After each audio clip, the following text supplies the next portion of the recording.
අපේ නියෝජ්‍ය අමාත්‍ය වසන්ත පීරිස් සහෝදරයෝ ඒ වගේම අපේ පාර්ලිමේන්තු මන්ත්‍රී ආදල් බාව සහෝදරයෝ අපි අපේක්ෂකයන් හිතේ කටයුතු කරන අපේ සහෝදරයන් සහෝදරවරුන් සහභාගී වෙන ආදරණීය අම්මලා තාත්තලා சகோதரවරු சகோதரයන් ඇතුළු සියලු දෙනාගෙන් අවසරයි.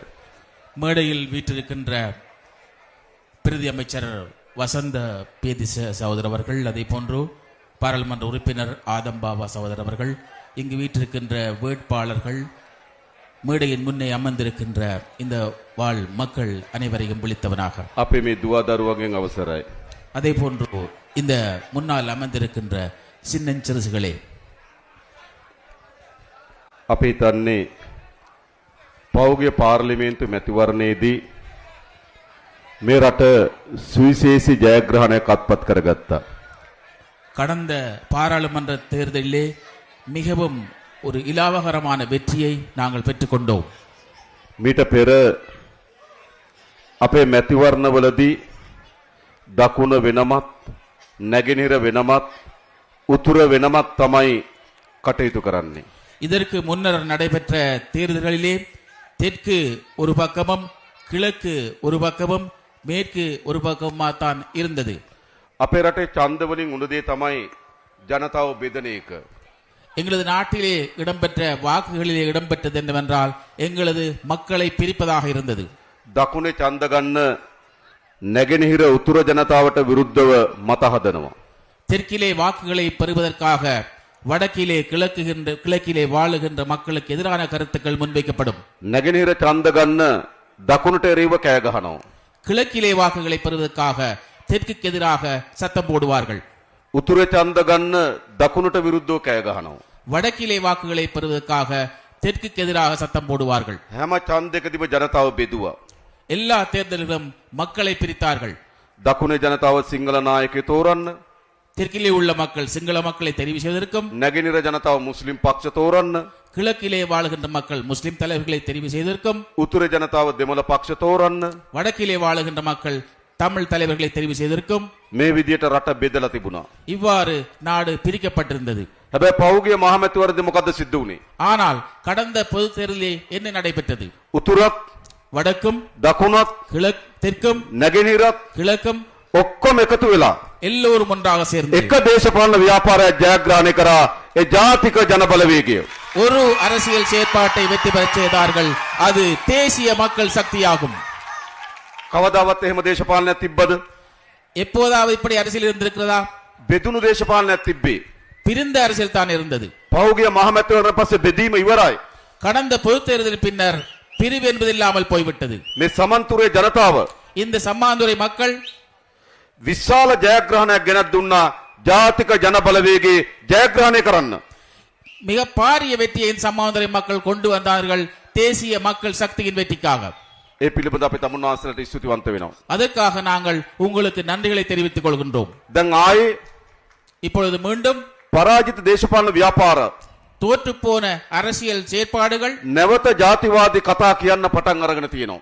மீண்டும் இனவாத அரசியலை பேசுவதற்கு ஆரம்பித்திருக்கின்றார்கள். අපි බලමු මේ අපේ ආණ්ඩුව අරගෙන පෞගේ කාලේ මොකද්ද සිද්ධ වුනේ? நாங்கள் பார்ப்போம் நாங்கள் ஆட்சியை எடுத்து என்ன செய்தோம் என்று. අපි කිසිසේත්ම ජාතිවාදයට ඉඩ නොදෙන දේශපාලන ව්‍යාපාරය.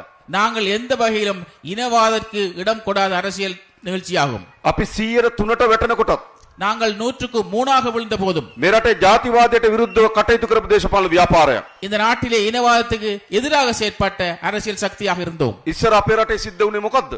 எங்களது நாட்டிலே முன்னர் என்ன நடைபெற்றது? දිගන ගැටුම් ඇති වෙනවා.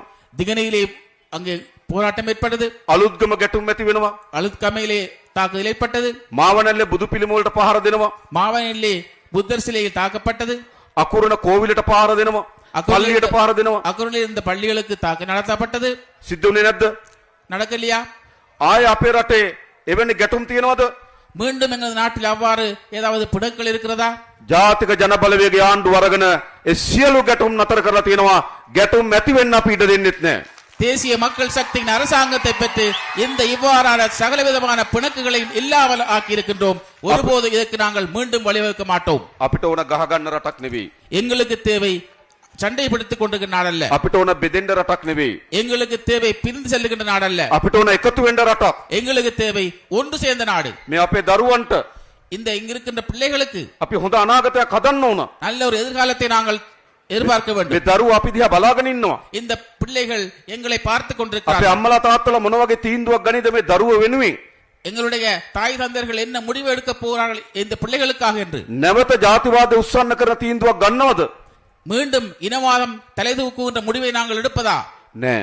இல்லை. දැන් අපි ජාතිය සමගිය කරන තීන්දුව ගන්න ඕන. நாங்கள் இப்பொழுது என்ன செய்ய வேண்டும் என்றால் எங்களது தேசியத்தை ஒற்றுமையாக்கின்ற முடிவு எடுக்க வேண்டும். මන් දන්නවා තමුන්නාන්සේගේ WhatsApp group වල எனக்கு தெரிந்த வகையில் உங்களுடைய வாட்ஸ்அப் குரூப்புகள் இல்ல, විවිධ social media වල அதே போன்று பல்வேறுபட்ட சமூக ஊடகங்களிலே ජාතික ජනබලවේගය පිළිබඳ වැරදි අදහසක් හදන්න උත්සාහ කරනවා. தேசிய மக்கள் சக்தி தொடர்பாக பிழையான கருத்துக்களை முன்வைக்க முற்படுகிறார்கள். බලන්න කලින් දැම්මේ කවුද කියලා බලන්න. அதை இங்க பார்ப்பதற்கு முன்னால் யார் அதனை போட்டது என்று பாருங்கள். කියවන්න කලින් දැම්මේ කවුද? வாசிக்கிறதுக்கு முதல் அதை போட்டது யார் என்று பாருங்க. අනිවාර්යෙන් පිටිපස්සෙන් ගහක් තියෙනවා. அதுக்கு பின்னால் நாங்கள் பார்க்கின்ற பொழுது பின்னால் ஒரு மரம் இருக்கும் නැද්ද? இல்லையா? அப்படி ඒක නේද? அப்படித்தானே? එහෙම වෙලා තියෙනවා. அப்படித்தான் நடந்திருக்கு. ඇයි ආයේ ජාතිවාදය ඕන වෙලා තියෙනවා. ஏனென்றால் அவர்களுக்கு மீண்டும் இனவாதம் தேவைப்படுகின்றது. දැන් මේ අම්පාර දිස්ත්‍රික්කය இந்த அம்பாறை மாவட்டத்திலே ජාතික ජනබලවේගය අපි ජයග්‍රහණය කරා. தேசிய மக்கள் சக்தியாக நாங்கள் வெற்றி பெற்றோம். මේ සමන්තුරේ ආසනය இந்த சம்மாந்தரை தொகுதியானது අපි ජයග්‍රහණය කරා. நாங்கள் வெற்றி பெற்றோம். හැබැයි මොකද සිද්ධ වුනේ? ஆனால் என்ன நடந்தது? මනාපෝලින් උඩින්ම ආවේ සිංහල മന്ത്രിවරු 4 දෙනා. விருப்பு வாக்கள் மூலமாக மேலே வந்தது யார் என்றால் சிங்கள உறுப்பினர்கள் 4 பேர் தெரிவு செய்யப்பட்டார்கள். එහෙම නේද? அப்படித்தானே? මුස්ලිම් മന്ത്രിවරේ තේරුනේ නෑ. முஸ்லிம் ஒரு உறுப்பினரும் தெரிவு செய்யப்படவில்லை. අපි මොකද්ද කරේ? நாங்கள் என்ன செய்தோம்? අපේ පක්ෂේ තීන්දුවක් අරගෙන තිබුණා. எங்களது கட்சியிலே ஒரு முடிவெடுத்திருந்தோம். ඡන්දෙ ඉල්ලලා தேர்தல் கேட்டு ජයග්‍රහණය කරන්න නැති අය வெற்றி பெற முடியாதவர்களுக்கு ජාතික ලේසියෙන් පාර්ලිමේන්තුවට ගේන්නේ නෑ කියලා. தேசிய பட்டியல் மூலமாக பாராளுமன்றத்துக்கு கொண்டு வருவதில்லை என்று முடிவெடுத்திருந்தோம். ඒත් අපි බැලුවා අම්පාරේ මොකද උනේ? ஆனால் நாங்கள் பார்த்தோம் அம்பாறையில் நடந்தது என்று. අපේ മന്ത്രിවරු ඔක්කොම සිංහල ඇවිල්ලා. எங்களுடைய பாராளுமன்ற உறுப்பினர் பார்க்கின்ற பொழுது எல்லோரும் சிங்களா இருந்தார்கள். මුස්ලිම් ජනතාව අපිට ඡන්ද දීලා. முஸ்லிம் மக்கள் எங்களுக்கு வாக்களித்தார்கள். හැබැයි മന്ത്രിවරේ තේරලා නෑ. ஆனால் அவர்களுக்கு என்ற உறுப்பினர் தெரிவாகவில்லை. පක්ෂ තීන්දුව වෙනස් කරා. கட்சியானது முடிவை மாற்றியது. වෙනස් කරලා ආදම් බාව සහෝදරයා ජාතික ලේසියෙන් පාර්ලිමේන්තුවට ගත්තා. நாங்கள் அந்த முடிவை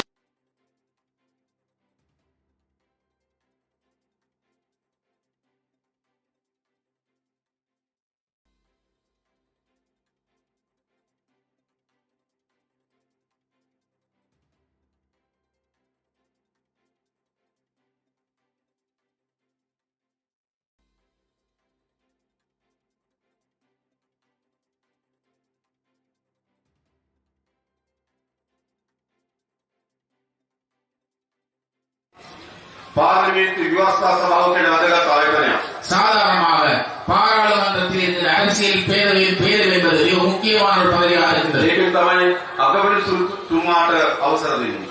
அந்த சபையின் மூலமாகத்தான் இந்த நாட்டில் இருக்கின்ற பிரதமர் நீதியரசருக்கும் அனுமதி வழங்கப்படும். நீதிபதிතුමා තෝරන්නේ. அதே போன்று சட்டம் அதிபருக்கும் தெரிவு செய்யப்படுவது. நீதிபதிතුමා තෝරන්නේ. போலீஸ் மாதிபர் தெரிவு செய்யப்படுவது. විගණනාධිපතිතුමා තෝරන්නේ. கணக்காய்வாளர் தெரிவு செய்யப்படுவது. වැදගත් නායකයෙක්. இவ்வாறு மிக முக்கியமான ஒரு நிறுவனம். සාමාන්‍ය ව්‍යවස්ථා සභාවට சாதாரணமாக அரசியலமைப்பு பேரவை குழுவுக்கு ජ්‍යෙෂ්ඨ පාර්ලිමේන්තු අධ්‍යක්ෂක කියන අය තමයි පත් වෙන්නේ. சிரேஷ்ட பாராளுமன்ற அங்கத்துவங்களை தான் தெரிவு செய்வார்கள். අපි පත් කරා අපේ മന്ത്രിවරු කීප දෙනෙක්. நாங்கள் எங்களது பாராளுமன்ற உறுப்பினர்களை நியமித்தோம். අපි බලාගෙන ඉන්න විපක්ෂේ හකීම් මහත්තයා හරි රිෂාඩ් බදුද්දීන් හරි මුස්ලිම් නායකයෙක් පත් කරයි කියලා. நாங்கள் பார்த்துக் கொண்டிருந்தோம் எதிர்கட்சிகளின் சார்பாக ரவுஹி ஐயா அவர்களையோ அல்லது ரிஷாட் ஐயா அவர்களோ உள்ளே வருவார் என்று பார்த்துக் கொண்டிருந்தோம். හැබැයි ඒගොල්ලෝ පත් කරේ නෑ. ஆனால் அவர்களை நியமிக்கவில்லை. අපි මොකද කරේ? நாங்கள் என்ன செய்தோம்? අලුත්ම മന്ത്രിවරයෙක් වුණා. புதிய பாராளுமன்ற உறுப்பினராக இருந்தாலும் ඒ ව්‍යවස්ථා සභාවට அந்த அரசியலமைப்பு சபைக்கு මුස්ලිම් ජනතාවගේ නියෝජනයක් ඕන නිසා முஸ்லிம் மக்களின் பிரதிநிதித்துவம் தேவை என்றபடியால் ආදම් බාව සහෝදරයා ව්‍යවස්ථා සභාවේ සමාජිකයෙක් කරා. தோழர் ஆதம்பா அவர்களை அரசியலமைப்பு பேரவைக்கு நாங்கள் நியமித்தோம். නම ගියපු මුස්ලිම් නායකයෝ හිටියේ විපක්ෂේ. பேர் போன அரசியல்வாதிகள் இருந்தது எதிர்கட்சியிலே. ඒගොල්ලෝ පත් කරේ නෑ. அவர்கள் யாரையும் நியமிக்கவில்லை. අපි එහෙමයි අයිතිවාසිකම් ආරක්ෂා කරන්නේ. நாங்கள் இவ்வாறுதான் உரிமைகளை பாதுகாக்கின்றோம். ඊට පස්සේ සාකච්ඡාවක් යනවා මෑතකදී මුස්ලිම් තරුණයෙක් අත්අඩංගුවට ගැනීම මුස්ලිම් ජනතාව ඉලක්ක කරගෙන කරලද අපරාධයක් කියලා කියනවා. அதே போன்று இப்பொழுதும் ஒரு கதை உலாவி செல்லுகின்றது. முஸ்லிம் இளைஞனை கைப்பற்றியது முஸ்லிம் மக்களுக்கு எதிராக ஒரு மேற்கொள்ளப்பட்ட ஒரு தாக்குதலாக. ඒක තමයි පහුගිය දවස්වල වැඩිපුරම ගෲප් වල ගියේ නේද? இதுதான் கடந்த பல நாட்களாக குரூப்புகள்ல நிறைய போனது. அப்படித்தானே? இதானே போனது. මං කියන්න සිද්ධ වෙච්ච දේ. நான் என்ன நடைபெற்றது என்று சொல்லுகின்றேன். තමුන්නාන්සලා දන්නවා පාස්කු ප්‍රහාරය ගැන අපිට අමීරි අත්දැකීම් තියෙනවා. உங்களுக்கு தெரியும், எங்களுடைய ஈஸ்டர் தாக்குதல் சம்பந்தமாக எங்களுக்கு கசப்பான அனுபவம் இருக்கின்றது. පාස්කු ප්‍රහාර පල්ලිවල සිද්ධ වුණා, හෝටල් වල සිද්ධ වුණා. ஈஸ்டர் தாக்குதலானது தேவாலயங்கள் நடைபெற்றது, அதே போன்று ஹோட்டல்கள் நடைபெற்றது. විශාල පිරිසක් මිය ගියා. இதன் காரணமாக மிக அதிகமான எண்ணிக்கையான மக்கள் இறந்தார்கள். හැබැයි විශාලම පීඩාවට පත් වුණේ කවුද? ஆனால் இதன் மூலமாக மிகவும் கஷ்டத்துக்கு உட்பட்டப்பட்டது யார்? මුස්ලිම් ජනතාවෙහි පීඩාවට පත් වුණා. முஸ்லிம் மக்கள் தான் இதன் மூலமாக பாதிக்கப்பட்டார்கள். මුළු සමාජෙම ඔවුන් කෙරෙන් සැකයෙන් බලන්න පටන් ගත්තා. முழு சமூகமும் அவர்கள் மீது சந்தேக கண் கொண்டு பார்த்தார்கள். තමුන්නාන්සලට මුහුණ දෙන්න බැරි තත්ත්වයක් ඇති වුණා. உங்களுக்கு இதற்கு முகம் கொடுக்க முடியாத நிலை காணப்பட்டது. විශාල ලෙස අපහසුතාවයට පත් වුණා. மிக பாரிய அளவிலே இதற்காக நீங்கள் முகம் கொடுத்தீர்கள். ප්‍රහාරයෙන් මිය ගියපු අය වගේම, தாக்குதலில் கொல்லப்பட்டவர்களுக்கு ප්‍රහාරයෙන් තුවාල ලැබපු අය වගේම, அதே போன்று காயமடைந்தவர்கள் போன்று සමාජයේම කම්පනයක් ඇති වුණා වගේම சமூகத்திலே ஒரு ஒரு குற்றமாக இருந்தாலும் கூட මුස්ලිම් ජනතාවටත් කම්පනයක් ඇති වුණා. முஸ்லிம் மக்களுக்கும் கவலை ஏற்பட்டது. ඒ ප්‍රහාරය අනුමත කරනවද? இந்த தாக்குதலை யாராவது அனுமதிக்கிறீர்களா? කවුරුවත් யாராவது? නෑ. මුස්ලිම් ජනතාව එක තමන්ට කරපු අපහාසයක් ලෙස සලකන්නේ. முஸ்லிம் மக்கள் தங்களுக்கு செய்யப்பட்ட இழிவாக கருதுகிறார்கள். හැබැයි මොකද්ද ඊට පස්සේ කිව්වේ? ஆனால் அதற்கு பின்னர் என்ன சொன்னார்கள்? මේ වගේ කල්ලියක් ඉන්න බව இவ்வாறான ஒரு குழு இருப்பதாக සමන්තුරේ පොලිසියට කිව්වා. சம்மாந்தரை போலீசுக்கு அறிவித்ததாக சொன்னார்கள். කලින් ගැටුම් ඇති වෙලා තියෙනවා කිව්වා. இவ்வாறான ஏற்கனவே தாக்குதல் நடைபெற்றதாக හැබැයි குறிப்பிட்டார்கள். කවුරුවත් ආණ්ඩුව ක්‍රියාමාර්ග ගත්තේ නැහැ කිව්වා. இருந்தாலும் யாரும் இதற்காக அரசாங்கத்தின் நடவடிக்கை எடுக்கவில்லை என்று ඒ கூறினார்கள். සමස්ත මුස්ලිම් සමාජය නෙවෙයි කිව්වා. இந்த முழு முஸ்லிம் சமூகம் அல்ல என்று குறிப்பிட்டார்கள். අන්තවාදී කණ්ඩායමක් කිව්වා. இதற்கான ஒரு போராட்ட குழுதான் என்று குறிப்பிட்டார்கள். එහෙම කිව්වේ නැද්ද? அப்படி சொல்லலையா? මුස්ලිම් ජනතාව කියලා පොලිසියට පැමිණිලි දෙන්නේ නැද්ද? முஸ்லிம் மக்களுக்கு எதிராக போலீஸ்ல முறைப்பாடு போடலையா? හැබැයි සිද්ධිය සිද්ධ වුණා. ஆனால் நிகழ்வு நடைபெற்றது. සිද්ධ වුණාට පස්සේ තමුන්නාන්සලා අපහසුතාවයට පත් වුණා. நடைபெற்றதன் பின்னர் நீங்கள் தான் அதன் மூலமாக ඒ නිසා අපේ ආණ්ඩුවේ වගකීම තමයි ஆகையினால் எங்கள் அரசாங்கத்தின் பொறுப்பு යලි එවැනි සිදුවීමක් ඇතිවීම වැළැක්වීම ආණ්ඩුවක වගකීම. இவ்வாறான ஒரு நிகழ்வு மீண்டும் ஒரு முறை ஏற்படாத பார்த்துக் கொள்வது அரசாங்கத்தின் பொறுப்பாக இருக்கிறது. වළක්වන්න ඕනේ නැද්ද? நிப்பாட்ட தேவையில்லையா? நாங்க වළක්වන්න ඕන. நிறுத்த வேண்டும். අපි බලේ ඇවිල්ලා ටික දවසකින් එහෙම සිදුවීමක් අපිට වාර්තා වුණා. நாங்கள் ஆட்சிக்கு வந்ததன் பிற்பாடு சில நாட்களில் எங்களுக்கு இவ்வாறான அறிக்கை கிடைத்தது. ඒ තමයි අරුගම්බ ප්‍රදේශයේ සංචාරකයන් ඉලක්ක කරගෙන ප්‍රහාරයක් දියත් වෙන්න තිබෙන බව. அதுதான் அருகாமை பிரதேசத்தில் இருக்கின்ற சுற்றுலா பயணிகளை இலக்காக கொண்டு அவர்களுக்கு எதிராக தாக்குதலை மேற்கொள்வதாக. ආණ්ඩුවේ වගකීම මොකද්ද? அரசாங்கத்தின் பொறுப்பு என்ன? එවැනි ප්‍රහාරයක් වළක්වන එක. இவ்வாறான தாக்குதலை நிறுத்துவதாகும். අපි පරීක්ෂණ දියත් කරන්න පටන් ගත්තා. நாங்கள் இதற்கான விமர்சனங்களை ஆரம்பித்தோம். ඒ ප්‍රදේශයේ වෙලා ඡායාරූප ගත්තු. அந்த பிரதேசத்தில் சென்று போட்டோ எடுத்த, තවත් කොළඹ ප්‍රදේශයේ ඡායාරූප ගත්තු. அதே போன்று கொழும்பிலே போட்டோக்கள் எடுத்த තරුණයෙක් අත්අඩංගුවට ගත්තා. இளைஞரை கைது செய்தோம். ඒ විතරක් නෙවෙයි. அது மாத்திரமல்ல, විදේශීයදී ප්‍රහාරයන් ගැන සැකසහිත අත්අඩංගුවට ගත්තු කෙනෙක් එක්ක வெளிநாட்டிலே இவ்வாறான ஒருவரை நாங்கள் கைது செய்து சந்தேகத்துக்கு கைது ඒ செய்து තරුණයන් ගනුදෙනු කරලා තිබුණා. இந்த இளைஞரும் அவரோட தொடர்புகளை දෙමළ ஏற்படுத்தி තරුණයෙක් හිටියා. தமிழ் இளைஞரும் இருந்தார், මුස්ලිම් තරුණයෙක් හිටියා. முஸ்லிம் இளைஞரும் இருந்தார். අපි අත්අඩංගුවට ගත්තා. நாங்கள் அவர்களை கைது செய்தோம். ගත්තු එක හරිද වැරදිද? நாங்கள் கைது செய்து பிள்ளையா சரியா? ඒක ජාතිවාදී ප්‍රශ්නයක්ද? இது இனவாத பிரச்சனையா? නෑ රටේ ආරක්ෂාව පිළිබඳ ප්‍රශ්නයක්. இது நாட்டினை பாதுகாப்பு தொடர்பான பிரச்சனை. අපි යන්නේ ප්‍රහාරය වළක්වන්න කටයුතු කරා. ஆகையினால் நாங்கள் இந்த தாக்குதலை நிறுத்துவதற்கான நடவடிக்கை எடுத்தோம். හරි මුස්ලිම් තරුණයන් සම්බන්ධ වෙලා එහෙම ප්‍රහාරයක් සිදු වුණා නම් හානිය කාටද? முஸ்லிம் இளைஞர் சம்பந்தப்பட்ட இந்த தாக்குதல் நடந்தால் இதன் மூலமாக இழப்பு யாருக்கு? මුස්ලිම් ජනතාවටත් විශාල හානියක් සිද්ධ වෙනවා. முஸ்லிம் மக்களுக்கும் ஒரு பாரிய பாதிப்பு ஏற்படும். වළක්වන්න පියවර ගන්න ඕනේ නැද්ද? இதனை தடுப்பதற்கு நாங்கள் நடவடிக்கை எடுக்க தேவையில்லையா? ඒ මුස්ලිම් නිසාද? அது முஸ்லிமா ඒ இருந்தபடியாலா? දෙමළ නිසාද? தமிழாக இருந்தபடியாலா? ඒ සිංහල නිසාද? சிங்களமாக இருந்தபடியாலா? නෑ. இல்லை, නීතිය නිසා சட்டம் என்ற அடிப்படையிலே කරන්න ඕනේ නැද්ද? செய்ய தேவையில்லையா? அப்படி අන්න ඒ වගේම இதே போன்றுதான் කොළඹ ප්‍රධාන සුපර් මාකට් එකක கொழும்பு பிரதம ஒரு சூப்பர் மார்க்கெட் ஒன்றிலே තරුණයෙක් ගිහිල්ලා ஒரு இளைஞர் சென்று හොරෙන් ස්ටිකර් වගේක් කලවනවා. அவர் களவாக சென்று ஸ்டிக்கர்களை ஒட்டி இருக்கிறார். අපි ඔහු අත්අඩංගුවට ගන්නවා. நாங்கள் அவரை கைது செய்தோம். පරීක්ෂණ පවත්වනවා. அதற்காக நாங்கள் விசாரணைகளை අපි මේ மேற்கொள்கிறோம். රටේ පුරවැසියන්ට நாங்கள் இந்த நாட்டில் உள்ள மக்களுக்கு තමන්ගේ අයිතිවාසිකම වෙනුවෙන් පෝස්ටර් ගහන්න, அவர்களுடைய உரிமைக்காக போஸ்டர் அடிப்பதற்கு, තමන්ගේ අයිතිවාසිකම වෙනුවෙන් උද්ඝෝෂණය කරන්න தங்களுடைய உரிமைகளுக்காக போராட்டம் ஆரோக்கியம் நடத்துவதற்காக අයිතියක් තියෙනවා. அவர்களுக்கு உரிமை இருக்கின்றது. මම දන්නවා ඊශ්‍රායල ප්‍රහාර වලට විරුද්ධව நான் எனக்கு தெரியும் இதுக்கு இந்த தாக்குதலுக்கு முன்பதாக ඇමරිකන් තානාපති කාර්යාලය ඉස්සරහ උද්ඝෝෂණ කරනවා. அமெரிக்க தூதரகத்துக்கு முன்னால் ஆர்ப்பாட்டம் செய்திருக்கிறார்கள். අයිතියක් තියෙනවා. அதற்கான உரிமை இருக்கின்றது. උද්ඝෝෂණ කරන අය අපි දකිනවා. ஆர்ப்பாட்டம் செய்பவர்களை நாங்கள் காண்கிறோம். කවුද කියලා දන්නවා. யார் என்று தெரியும். ප්‍රජාතන්ත්‍රවාදී අයිතිය. இது ஜனநாயக ரீதியான உரிமை. හැබැයි හොරෙන් ගිහිල්ලා, ஆனால் களவாக சென்று සැඟවිලා ගිහිල්ලා ஒளித்துக் கொண்டு சென்று සුපර් මාකට් එකේ ස්ටිකර් එකක් අලවනවා නම් சூப்பர் மார்க்கெட்டில் சென்று ஸ்டிக்கர் ஒட்டுவதாக இருந்தால் එතන යම් සැකයක් තියෙනවා. அந்த இடத்திலே ஏதோ ஒரு சந்தேகம் இருக்கின்றது. එම සැකයක් නැද්ද? அப்படி ஒரு சந்தேகம் இல்லையா? සැකයක් තියෙනවා. சந்தேகம் இருக்கிறது. අපි ඔය අත්අඩංගුවට ගත්තා. நாங்கள் கைது செய்தோம் அவரை. අරින් පරීක්ෂණ කරා. அதன் பிறகு அதுக்கான விசாரணைகள் ඔවුන් நடைபெறுகின்றன. කවර කවර සංවිධානත් එක්ක සබත්තා තියෙනවද කියලා බැලුවා. அவர் எந்த எந்த அமைப்புகளோடு தொடர்பு இருக்கின்றது நாங்கள் பார்த்தோம். ඔව් සංවිධානත් එක්ක සම්බන්ධතාවයක් නැහැ. அவர் அமைப்புகளோடு தொடர்பில்லை அவருக்கு. හැබැයි අද මොකද වෙලා තියෙන්නේ? ஆனால் என்ன நடந்திருக்கிறது என்று විශාල දේවල් YouTube එකේ மிக அதிகமான அளவிலே யூடியூபிலே සමාජ ජාලවල සංචරණය වෙනවා. சமூக ஊடகங்களிலே இது பறந்து செல்கின்றது. ඒව දිහා බලලා ස්වයන් අභිප්‍රේරණයට ලක් වෙනවා. இவைகளை பார்த்து சுயமான பல்வேறுபட்ட முடிவுகள் அங்கு எடுக்கப்படுகின்றன. කවුරුවත් කියලා නෙවෙයි.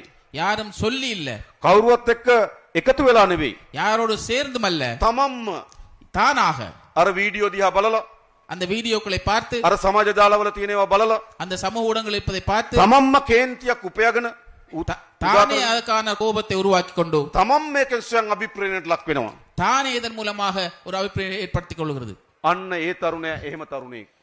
அவர் இவ்வாறான இளைஞர் தான் அந்த இளைஞராக இருக்கின்றார். ඔවුන් ස්වයන් අභිප්‍රේරණයට ලක් වෙලා තියෙනවා. அவர் தனிப்பட்ட அபிப்பிராயத்தை கொண்ட ஒரு இளைஞராக இருக்கின்றார். පරීක්ෂණ පැවැත්තුවා. இதற்காக விசாரணை நடைபெற்றது. ඒ දෙමව්පියන්ට අපි පෙන්නුවා. இந்த அவர் பெற்றோருக்கு நாங்கள் காட்டினோம். දෙමව්පිය ඇවිල්ලා பெற்றோர்கள் வந்து ආණ්ඩුවට ස්තුති කරා. அரசாங்கத்துக்கு நன்றி தெரிவித்தார்கள். දරුවා බේරලා දුන්නට. அந்த பிள்ளையை காப்பாற்றி கொடுத்ததற்காக. නැත්තම් වෙන විනාශකින් ඒ දරුවා ගමන් කරන්නේ. அவ்வாறு இல்லாவிட்டால் அந்த பிள்ளையானது ஒரு அழிவு பாதைக்கு செல்லும். ඉතින් මේ ප්‍රශ්න කරන එක වැරදිද? இவ்வாறானவற்றை நாங்கள் கேள்வி கேட்பது பிள்ளையா? අපි දැන් ප්‍රශ්න කරලා ඉවරලා නිදහස් කරා. நாங்கள் அவரை கேள்வி கேட்டு இப்பொழுது நாங்கள் அவரை விடுவித்திருக்கிறோம். හැබැයි නිදහස් කරලා තියෙන්නේ ஆனால் விடுவித்திருப்பது එයා ගාව විපරම් කරන්න ඉඩ තියාගෙන. அவரை தொடர்பான விவரங்களை எடுப்பதற்காக. එහෙම සිදුවීමක් සිද්ධ වුණොත් මොකද රටට වෙන්නේ? இவ்வாறான நிகழ்வு ஏற்பட்டால் நாட்டுக்கு என்ன நடக்கும்? ඒ නිසා මුස්ලිම් ජනතාව ඉලක්ක කරගත්තු දෙයක්ද? ஆகையினால் இது முஸ்லிம் மக்களுக்கு எதிராக இலக்கு வைக்கப்பட்டதா? අපේ රටේ නැවත இந்த நாட்டிலே மீண்டும் පාස්කු වගේ ප්‍රහාරයන් සිදු නොවිය යුතුයි. இவ்வாறான ஈஸ்டர் போன்ற தாக்குதல்கள் நடத்தப்படக்கூடாது. ඒක සිංහල පැත්තෙන් ඇති වෙනවද? அது சிங்கள பகுதியிலே நடைபெறுகிறதா? දෙමළ පැත්තෙන් ඇති වෙනවද? தமிழ் பிரதேசத்தில் இடம்பெறுகிறதா? මුස්ලිම් පැත්තෙන් ඇති වෙනවද? முஸ்லிம் பக்கத்தில் இடம்பெறுகிறதா? ભેදකින් තොරව எந்த விதமான பேதமும் இன்றி අපි නීතිය ඉටු කරන්න බැඳී සිටින ආණ්ඩුවක්. ඒකට මේ රටේ සියලු ජනතාවගේ සහාය අවශ්‍යයි. நாங்கள் சட்டத்தை சரியான முறையில் நிறைவேற்ற இருக்கின்ற அரசாங்கம் இதற்கு உங்களுடைய அனைவரும் ஒத்துழைப்பு தேவையாக இருக்கின்றது. මට දැන් කියන තමුන් වහන්සේලා இப்பொழுது நீங்கள் எனக்கு சொல்லுங்கள், ඒක හරිද වැරදිද? அது சரியா பிழையா என்று. එහෙම කරන්න ඕනේ නැද්ද? அப்படி செய்ய தேவையில்லையா? ඒ විතරක් නෙවෙයි අපි அது மாத்திரமல்லாமல் நாங்கள் පාස්කු ප්‍රහාරය පිළිබඳවත් ஈஸ்டர் தாக்குதல் தொடர்பாக ඒවා සිද්ධ වෙලා තියෙනවා. அது நடைபெற்றிருக்கின்றது. හැබැයි අපි පරීක්ෂණ පවත්වනවා. அதற்கான விசாரணை நடைபெற்றுக் கொண்டிருக்கின்றன. දේවල් සිද්ධ වෙන්න දෙන්නේ නැහැ විතරක් නෙවෙයි. அது நடைபெறாமல் இருப்பது மாத்திரமல்ல, සිදු වුණු දේවල් වලත් நடைபெற்ற விடயங்கள் தொடர்பாக ඇත්ත මේ රටේ ජනතාවට එළිදරව් කරන එක අපේ ආණ්ඩුවේ වගකීම. உண்மையை இந்த நாட்டு மக்களுக்கு தெரிவிப்பது எங்களது அரசாங்கத்தின் பொறுப்பாக இருக்கிறது. එහෙම ආණ්ඩුවක් ඕනේ නැද්ද? இவ்வாறு அரசாங்கம் தேவையில்லையா எங்களுக்கு? එහෙම ආණ්ඩුවක් අපි හදලා තියෙනවා. இவ்வாறு அரசாங்கத்தை தான் ජාතිවාදයට වැටෙන්නේ නැති ආණ්ඩුවක්. இனவாதத்தின் மூலமாக விழாத ஒரு அரசாங்கம். ඒ විතරක් නෙවෙයි අපි அது மாத்திரமல்லாமல் நாங்கள் නීතිය විධාන ආධිපත්‍ය නිසි පරිදි තහවුරු කරනවා. சட்டம் ஒழுங்குகளை சரியான முறை நாங்கள் செய்து வருகின்றோம். අපේ රටේ නීතිය තිබුණේ කොහොමද? எங்களது நாட்டிலே சட்டம் எவ்வாறு இருந்தது? ධනය තියෙන බලය තියෙන අයට එක නීතියක්, அவர்களுக்கு சொத்துக்கள் இருந்தால், அதிகாரம் இருந்தால் அவர்களுக்கு ஒரு சட்டம், දුප්පත් දුබලයට තව නීතියක්. ஏழைகள் ஒன்றுமில்லாத மக்களுக்கு இன்னும் ஒரு சட்டம். ඒ යුගය අපේ රට ඉවරයි. அந்த யுகம் இப்பொழுது எங்களது நாட்டிலே முடிவிட்டிருக்கிறது. කාට සමානව නීති ඉටු කරන රටක් බවට මේ රට අපි පරිවර්තනය කරලා තියෙනවා. எல்லோருக்கும் பொதுவான சட்டத்தை அமல்படுத்துகின்ற நாடாக நாங்கள் இப்பொழுது ஆக்கியிருக்கின்றோம். නැත්තම් පොලිස්පති කෙනෙක් අත්අඩංගුවට ගනීද? அப்படி இல்லாட்டி ஒரு பொலிஸ் மா அதிபரை கைது செய்யப்படுமா? කවදාවත් எப்போதாவது நடந்திருக்கா? වෙන ආණ්ඩුවක් තිබ්බනම් ඒවා වෙන්නේ නැහැ. வேறொரு அரசாங்கம் இருந்திருந்தால் ஒரு நாளும் இது நடந்திருக்காது. මේ වෙලාවෙත් මම දන්න විදිහට இந்த நேரத்திலும் எனக்கு தெரிந்த வகையிலே හිටපු ඇමතුරු 3 දෙනෙක් ඇතුළේ முன்னாள் அமைச்சர்கள் 3 பேர் உள்ளே. ඕන්න දෙම ආණ්ඩුවක් இவ்வாறு அரசாங்கம் எங்களுக்கு தேவையில்லையா? වෙනදා බලය තියෙනට අත තියන්නේ නැහැ. எங்களது முன்னே நாட்களிலே அதிகாரம் உள்ளவர்கள் மீது யாரும் கை வைக்க மாட்டார்கள். ධනය තියෙනට අත තියන්නේ නැහැ. அதே போன்று சொத்து உள்ளவர்களுக்கு ඔන්න අපි ආණ්ඩුවක් හදලා තියෙනවා. நாங்கள் பாருங்கள் ஒரு அரசாங்கத்தை உருவாக்கி இருக்கிறோம். හැම කෙනාටම සාධාරණව නීතිය ඊට කරන ආණ්ඩුවක්. எல்லோருக்கும் நியாயமான முறையிலே சட்டத்தை செயல்படுத்துகிற அரசாங்கம். දැන් ඔය පොඩි පොඩි ගෙවල්ලා කාමරාස්තර ඇසීම් තියතිය කට්ටිය කතා කරනව නේද? இப்ப சின்ன சின்ன வீடுகள்ல சின்ன சின்ன ரூம்கள்ல கூட்டு நடத்தி காட்சி கொண்டிருக்காங்க. ඇයි ஏன் அது? නීතිය ක්‍රියාත්මක කරනවට බය අය சட்டத்தை நிறைவேற்றப்படுவதற்கு பயப்படுபவர்கள். ගොඩක් බය වෙන්න ඕන. நிறைய பயப்படணுமா? හොඳ නැද්ද මේ විදිය? இவ்வாறு போவது நல்லதில்லையா? ඒ විතරක් නෙවෙයි. அது மாத்திரமல்ல, අපි ආර්ථිකය ගොඩනගමින් තියෙනවා. நாங்கள் பொருளாதாரத்தை கட்டியெழுப்பி இருக்கிறோம். දැන් මේ වේදිකාවල කෑමර දෙන අය இந்த மேடைகளில் சத்தம் போடுபவர்கள் රට දුප්පත් භාවයට පත් කරා. இந்த நாட்டை ஏழ்மையாக ஆக்கியவர்கள். ගෑස් නැති කරා. கேஸ் இல்லாமல் ஆக்கினார்கள். තෙල් නැති කරා. எங்களது எரிபொருள் இல்லாமல் ஆக்கினார்கள். බෙහෙත් නැති කරා. மாத்திரைகள் இல்லாமல் අපේ ஆக்கினார்கள். රටේ දොස්තරලා රට දාලා ගියා. எங்களது நாட்டிலிருந்து வைத்தியர்கள் நாட்டை விட்டு රට சென்றார்கள். විනාශ කරා. இந்த நாட்டை அழித்தார்கள். ශ්‍රේෂ්ඨාධිකරණයේ තීන්දුවක් තියෙනවා. உயர்நீதிமன்ற தீர்ப்பு ஒன்று இருக்கின்றது. මේ ආර්ථික කඩාවැටීමට හේතුව இந்த பொருளாதாரம் வீழ்ந்ததற்கு காரணம் කවුද වග කියන්න ඕන කියලා. யார் இதற்கு பொறுப்பு கூற வேண்டும் என்று இருக்கின்றது. කවුද වග කියන්න ඕන කියලා ශ්‍රේෂ්ඨාධිකරණ කිව්වේ? யார் பொறுப்பு கூற வேண்டும் உயர்நீதிமன்றம் சொன்னது? මහින්ද රාජපක්ෂ, மஹிந்த ராஜபக்ச, ගෝඨාභය රාජපක්ෂ, கோட்டாபய ராஜபக்ச, බැසිල් ராஜபக்ச, අජිත් නිවාඩ් කබ්‍රාල්, அஜித் நிவாட் கப்ரால், පීබී ජයසුන්දර. பிபி ஜெயசுந்தரன். ඒගොල්ලෝ දැන් වේදිකාවේ වෙලා කියන මොකද්ද? அவர்கள் இப்பொழுது மேடைக்கு வந்து என்ன சொல்லுகிறார்கள்? ආයෙ දෙන්නලු රට හදන්න. மீண்டும் தரட்டாம் நாட்டை கட்டியெழுப்பது. හදපු හැටි දැක්කනේ. நீங்க கட்டியெழுப்பு எங்களுக்கு தெரிஞ்சுதானே? ඒගොල්ලෝ දන්නවා එහෙම ජනතාව ආයෙ රැවටෙන්නේ නැති බව. அவர்களுக்கு தெரியும் மக்கள் இன்னும் ஒரு முறை ஏமாற மாட்டார்கள் என்று அவர்களுக்கு தெரியும். ඔය කෑ ගහන්නේ නීතියට බයි.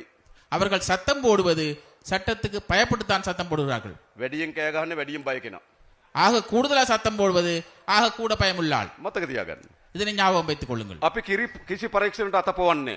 நாங்கள் எந்த விதமான விசாரணைகளுக்கும் கை வைக்க மாட்டோம். පොලිස් දෙපාර්තමේන්තුව, போலீஸ் திணைக்களமானது, අපරාධ පරීක්ෂණ දෙපාර්තමේන්තුව, குற்றவியல் திணைக்களமானது, නීතිපති දෙපාර්තමේන්තුව, சட்டமாதிபர் திணைக்களம், අල්ලස්සෝ දූෂණ කොමිසම සභාව லஞ்ச ஊழல் ஆணைக்குழுவானது පරීක්ෂණ පවත්වනවා. அவர்கள் விசாரணைகள் மேற்கொள்கின்றார்கள். අපි ස්වාධීනත්වය දීලා තියෙනවා. நாங்கள் அதற்கான சுயாதீனத்தை අපි வழங்கியிருக்கிறோம். පහසුකම් දීලා තියෙනවා. அதற்கான வசதிகளை வழங்கியிருக்கிறோம். නීති මදි නම් නීති හදලා දෙනවා. சட்டம் போதாதென்றால் சட்டத்தை உருவாக்கி தருகிறோம். පහුගිය 8 වෙනිදා නීතිය සම්මත කරා. கடந்த 8ஆம் தேதி சட்டத்தை உருவாக்கினோம். නීති විරෝධීව උපයාගෙන තියෙන දේපල පවරා ගැනීමේ නීතියක්. அதாவது சட்ட விரோதமாக சொத்து சேர்த்திருந்தால் அதனை கைப்பற்றுவதற்கான சட்டத்தை உருவாக்கி இருக்கின்றோம். රස්සාවක් කරලා පඩියෙන් උපයාගත්තා නම් තියාගන්න පුළුවන්. தொழிலொன்று செய்து அதன் மூலமாக வாங்கியிருந்தால் வைத்துக் கொள்ளலாம். ගොවිතැනක් කරලා ආදායම උපයාගත්තා නම් තියාගන්න පුළුවන්. விவசாயம் செய்து அந்த வருமானத்தின் மூலமாக பெற்றிருந்தால் வைத்துக் கொள்ளலாம். ව්‍යාපාරයක් කරලා ආදායම උපයාගත්තා නම් තියාගන්න පුළුවන්. வியாபாரம் ஒன்று செய்து அந்த வருமானத்தின் மூலமாக பெற்றிருந்தால் வைத்துக் கொள்ளலாம். හැබැයි මහජනයාගේ දේපල හොරකම් කරපු දේපල තියාගන්න අයිතියක් නැහැ. ஆனால் பொதுமக்களுடைய சொத்துக்களை களவெடுத்த சொத்துக்களை வைத்துக் கொள்வதற்கு உரிமை இல்லை. අන්න අපි නීතියක් සම්මත කරා. இதற்காக நாங்கள் பாருங்கள் ඒ சட்டத்தை දේපල உருவாக்கினோம். පවරා ගැනීමේ නීතිය. அந்த அவர்களுடைய சொத்துக்களை மீண்டும் பெற்றுக் கொள்வதற்காக சட்டத்தை நாங்கள் உருவாக்கி இருக்கிறோம். එතකොට කෑ ගහනවා அதுக்காக சத்தம் போடுறாங்க නේද? அப்படித்தானே? ඒ නිසා මේක තමයි ආණ්ඩුව. இதுதான் அரசாங்கம். ඒ වගේම අපි ආර්ථිකය හදලා තියෙනවා. அதே போன்று நாங்கள் பொருளாதாரத்தை ආර්ථික கட்டியெழுப்பியிருக்கிறோம். ස්ථාවරභාවය ඇති කරලා තියෙනවා. பொருளாதாரத்தை நாங்கள் ஸ்திரப்படுத்தி இருக்கின்றோம். අවුරුදු 5කට පස්සේ 5 அல்லது 6 வருடங்களுக்கு பிறகு වැඩිම විදේශ සංචිත ප්‍රමාණය අද මහ බැංකුවේ තියෙනවා. அதாவது 5-6 வருடங்களுக்கு பிறகு மிகவும் அதிகமான வெளிநாட்டு நாணயம் மத்திய வங்கியில் இருக்கு. ආර්ථික ස්ථාවර කරලා තියෙනවා. பொருளாதார ஸ்திரநிலை ஏற்பட்டிருக்கிறது. රාජ්‍ය සේවකයන්ගේ වැටුප් அரச ஊழியர்களின் சம்பளம் වැඩිම ප්‍රමාණයකින් මේ අප්‍රේල් මාසෙ ඉඳන් අපි වැඩි කරලා තියෙනවා. மிக அதிகமான அளவிலே இந்த ஏப்ரல் மாதம் தொடக்கம் நாங்கள் ආර්ථික அதிகரித்திருக்கிறோம். ප්‍රතිලාභ இது பொருளாதாரத்துறை அவர்களுடைய பிரதிலாபம். අපි අලුතෙන් රස්සාවලට நாங்கள் புதிதாக தொழில் பெற்றுக்கொள்ள ආණ්ඩුවට 30000ක් බඳව ගන්නවා. 30,000 பேரை நாங்கள் சேர்ப்பதற்கு இருக்கிறோம். මන්ත්‍රීගේ ලියුම් ගන්න යන්න එපා. பாராளுமன்ற உறுப்பினர்களை கடிதம் எடுக்க தேவையில்லை. ඇමතිගේ ලියුම් ගන්න යන්න එපා. அமைச்சர்களின் கடிதம் எடுக்க தேவையில்லை. අපි පත්තරේ දැන්වීම දානවා. நாங்கள் பத்திரிகையிலே நாங்கள் அதுக்கான விளம்பரத்தை இடுவோம். ඇප්ලිකේෂන් එක දාන්න. நீங்கள் அப்ளிகேஷனை போடுங்க. විභාගයට වාඩි වෙන්න. பரீட்சைக்கு நீங்கள் වැඩිම ලකුණු ගන්න කෙනා අපි රාජ්‍ය සේවයට බඳව ගන්නවා. ஆக கூடுதலான புள்ளிகள் எடுப்பவர்களை අවුරුදු 5කට පස්සේ 30000ක් බඳව ගන්නවා. நாங்கள் 5-6 வருடத்துக்கு பிறகு 30,000 எடுக்கிறோம். 30,000 எடுக்கிறோம். අපි පොලිසියට 2000ක් බඳව ගන්නවා. நாங்கள் போலீசிற்காக 2,000 பேரை சேர்க்கிறோம். මම බැලුවා පොලිසියට நான் பார்த்தேன் போலீசிலே දෙමළ භාෂාවෙන් කතා කරන අය ගිහිගියක් තියෙනවා. தமிழ் மொழி மூலமாக கரும மாற்றவர்களுடைய அங்கே குறை காணப்படுகிறது. තමුන්නාන්සලගේ පොලිසිය වැඩියෙන් ඉන්නේ සිංහල භාෂාවෙන් කතා කරන අය. உங்களது பிரதேசத்தை நாங்கள் பார்க்கின்ற பொழுதோ சிங்கள மொழி பேசுபவர்கள் தான் அதிகமாக இருக்கிறார்கள். එහෙම නේද? அப்படிதானே? ඕගොල්ලන්ගේ තරුණයන් ஆகையினால் உங்களது இளைஞர்களை පොලිසියට බැඳින්න ඕන. நீங்கள் அவர்கள் போலீசிலே சேர வேண்டும். ඒගොල්ලෝ උනන්දු කරවන්න. அவர்களை நீங்கள் அவர்களை உற்சாகப்படுத்துங்கள். දෙමළ භාෂාවෙන් කතා කරන නිලධාරීන් ඉන්න පොලිසියක් අපි හදන්න ඕන. தமிழ் மொழி மூலம் கடமை ஆற்றுகின்ற போலீஸ் உத்தியோகத்தை நாங்கள் உருவாக்க வேண்டும். අපි උත්සාහ කරන මේ 2000 நாங்கள் இதற்கான முயற்சிகளை மேற்கொள்கின்றோம். හොඳ ප්‍රමාණයක් දෙමළ භාෂාවෙන් කතා කරන අයත් පොලිසියට බඳව ගන්න. நல்ல ஒரு அளவை இந்த 2,000 பேரிலே தமிழ் மொழி மூலம் பேசுவதை நாங்கள் சேர்க்க இருக்கின்றோம். එන්න කියන්න ඕගොල්ලන්ගේ දරුවන්ට. அவர்களை உங்களது பிள்ளைகளுக்கு வரச் சொல்லுங்கள். අපි පඩිත් වැඩි කරලා තියෙනවා. நாங்கள் சம்பளம் அதிகரிக்கிறோம். තව පහසුකනුත් දෙනවා. இதற்கு இன்னும் வசதிகளும் வழங்குகிறோம். කිසි දේශපාලන බලපෑමකින් තොර රස්සාව කරන්න පුළුවන්. எந்த விதமான அரசியல் தலையிடுமின்றி தொழில் செய்யலாம். හොඳ ගෞරවනීය රස්සාව බවට පොලිස් රස්සාව පත් කරන්න පුළුවන්. நல்ல ஒரு கௌரவமான தொழிலாக போலீஸ் தொழிலை ஏற்படுத்திக் கொள்ள முடியும். ඔබගේ ආරක්ෂාව සාමය වෙනුවෙන් පොලිස් නිලධාරියා ඉන්නේ. உங்களது பாதுகாப்பு அமைதிக்காகத்தான் போலீஸ் உத்தியோகத்தில் இருக்கிறது. ඒක ඉතාමත් ගෞරවනීය රස්සාවක්. அது மிகவும் ஒரு கௌரவமான தொழிலாக இருக்கிறது. පත්තරේ දැන්වීම දාපුවාම ඕගොල්ලන්ගේ තරුණනුත් එවන්න පොලිසියට. பத்திரிகையிலே விளம்பரம் போட்டதன் பிற்பாடு உங்களது இளைஞர்களும் அனுப்புங்கள் போலீஸுக்காக. අපි එකතු වෙන්න ඕනේ මේ රට හදන්න. நாங்கள் அனைவரும் ஒன்று சேர வேண்டும். ඒ நாட்டை විතරක් නෙවෙයි අපි கட்டுவது. අස්වැසුම වැඩි කරා. அதே போன்று அது மாத்திரமல்லாமல் நாங்கள் அஸ்வசம் அதிகரித்தோம். ඒ වගේම අස්වැසුම නොලැබෙන කණ්ඩායමක් ඉන්නවා. அதே போன்றுதான் அஸ்வசம் கிடைக்காத ஒரு குழு இருக்கிறது. ජූනි මාසේ ஜூன் மாதம் අලුතින් අස්වැසුම ලංකාවේ පවුල් ලක්ෂ 4කට ලබා දෙන්න අපි තීරණය කරන් තියෙනවා. புதிதாக 4 லட்சம் குடும்பங்களை நாங்கள் சேர்க்க இருக்கின்றோம். මේ ජනතාව බලා ගන්න ඕන. இதனை பொதுமக்கள் பார்க்க வேண்டும். අපේ සෞඛ්‍ය සේවය අපි වෙනස් කරනවා. சுகாதார சேவையை நாங்கள் மாற்ற இருக்கின்றோம். බෝධුරට අපේ ලෙඩක් වුණාම යන්නේ පෞද්ගලික බෙහෙත්ශාලාවට. அநேகமான சந்தர்ப்பங்களில் எங்களுக்கு ஏதாவது நோய் வந்தா என்ன செய்வார்கள்? ஒரு பிரைவேட்டுக்கு தான் நாங்கள் போவோம், ஹாஸ்பிடல். බෙහෙත් හේත් වලට දරන වියදම වැඩි. இதற்காக நாங்கள் வைத்திய செலவழிப்பது அதிகமாக இருக்கிறது. අපි දැන් නියම ව්‍යාපෘතියක් පටන් අරගෙන තියෙනවා. நாங்கள் இதற்காக ஒரு ஆரம்ப திட்டம் ஒன்றை ஏற்படுத்தி இருக்கின்றோம். හැම පවුලටම පවුලේ වෛද්‍යවරයෙක්. எல்லா குடும்பங்களுக்கும் குடும்ப வைத்தியர் ஒருவர். වෙන කොහෙවත් යන්න බෑ. வேற எங்கேயும் போயிடாது. මොකක් හරි අසනීපයක් වුණොත් ஏதாவது அவருக்கு சுகம் இல்லாமல் வந்தால் යන්න ඕන තමන්ගේ පවුලේ වෛද්‍යවරයා ගාවට. அவர் போகணும் அவருடைய குடும்ப வைத்தியரிடம் தான். එයා තමයි කියන්නේ කොහාටද ඊට පස්සේ යන්න ඕන කියලා. அவர்தான் சொல்ல வேண்டும் இவர் எங்க செல்ல வேண்டும் என்று. ගෙදර ගිහිල්ලා வீட்டுக்கு சென்று කොත්තමල් ටිකක් බීලා ඉන්න කිව්වොත් ඒක. கொத்தமல்லி கொஞ்சம் குடிச்சு போடுறீங்கன்னு சொன்னால் அதான். අම්පාරේ මහරෝවලට ගිහලා විශේෂඥ වෛද්‍යවරයෙක් හම්බෙන්න කිව්වොත් එහෙම. அம்பார பெரியாஸ்பத்திரிக்கு போயிட்டு அங்க விசேட வைத்திய நிபுணரை சந்திக்கின்றால் அதுதான். අන්න එකට පවුලේ වෛද්‍යවරයෙක් ඉන්නවා. இதற்காக குடும்ப வைத்தியர் இருக்கிறார். අපි අවුරුදු කීපයක් යනකොට நாங்கள் பல வருடங்கள் செல்கின்ற මේ பொழுது අම්ම පවුලටම இந்த எல்லா குடும்பங்களுக்கும் තමන්ගේ වෛද්‍යවරයෙක් ඉන්නවා. தனக்கான ஒரு வைத்தியர் இருப்பார். හොඳ නැද්ද එහෙම එකක්? இவ்வாறு ஒன்று நல்லது இல்லையா? අපි හදනවා එහෙම සෞඛ්‍ය සේවයක්. நாங்கள் இவ்வாறு சுகாதார சேவையை மேம்படுத்தி இருக்கிறோம். ඒ විතරක් නෙමෙයි අපි ප්‍රවාහන සේවය දියුණු කරනවා. அது மாத்திரமல்லாமல் போக்குவரத்து சேவையை நாங்கள் முன்னேற்ற இருக்கிறோம். අපේ රටේ මේ තියෙන බස් රථ எங்களது நாட்டில் இருக்கின்ற பஸ் ஆனது ගැස් වෙනවා වැඩි. அது குலுங்குறது கூட இருக்கு. බස් එකේ කොළඹ ගිහිල්ලා ගෙදර ආවොත් பஸ்ல கொழும்பு போய் வீட்டை வந்தால் පෙන්ඩෝල් දෙකක් ගහලා බුදිය ගන්න ඕන. பெண்ணோட ரெண்டை போட்டுதான் நித்திர නැත්නම්? உள்ளணும். அப்படி இல்லையா? එහෙමනේ තත්ත්වය. அப்படிதான் நிலைமை. අපි වෙනස් කරන මේ ප්‍රවාහන සේවය. இவ்வாறு இருக்கின்றது நாங்கள் අපි மாற்ற இருக்கின்ற இந்த තාමත් போக்குவரத்து. සුවපහසු மிகவும் நல்ல ஒரு வசதி உள்ள ගැස් වෙනවා අඩු குலுங்கு இல்லாமல் இருக்கின்ற බස් රථ සේවයක් බවට මේ බස් රථ සේවය පටන් ගන්නවා. பஸ் சேவையாக இந்த பஸ் சேவை மாற்ற இருக்கின்றோம். අපි ආරම්භයක් වශයෙන් නාගරික සේවා පටන් ගන්නවා.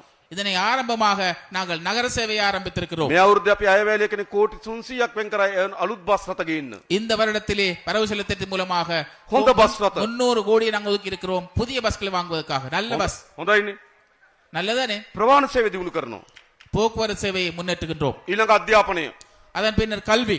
මේ දරුවන්ට හොඳ අධ්‍යාපනයක් ඕන. இந்த பிள்ளைகளுக்கு நல்ல ஒரு கல்வி வேண்டும். මේ තියෙන අධ්‍යාපන ක්‍රමයෙන් இப்போது இருக்கின்ற இந்த கல்வி முறையின் மூலமாக මේ දරුවෝ විශාල ලෙස පීඩාවට පත් වෙනවා. இந்த பிள்ளைகள் மிகவும் அதிகமான அளவிலே தாக்கத்துக்கு உள்ளாகின்றார்கள். ලොකු බෑග් එකක් அவர்களுக்கு மிகப்பெரிய ஒரு பேக் உண்டு. දරා ගන්න බැරි තරංගයක්. அவர்களுக்கு தாங்கிக் கொள்ள முடியாத போட்டி. ඉස්කෝලේ යනවා. ஸ்கூலுக்கு போகிறார்கள். ඉතුරු කාලේ පන්තියට යනවා.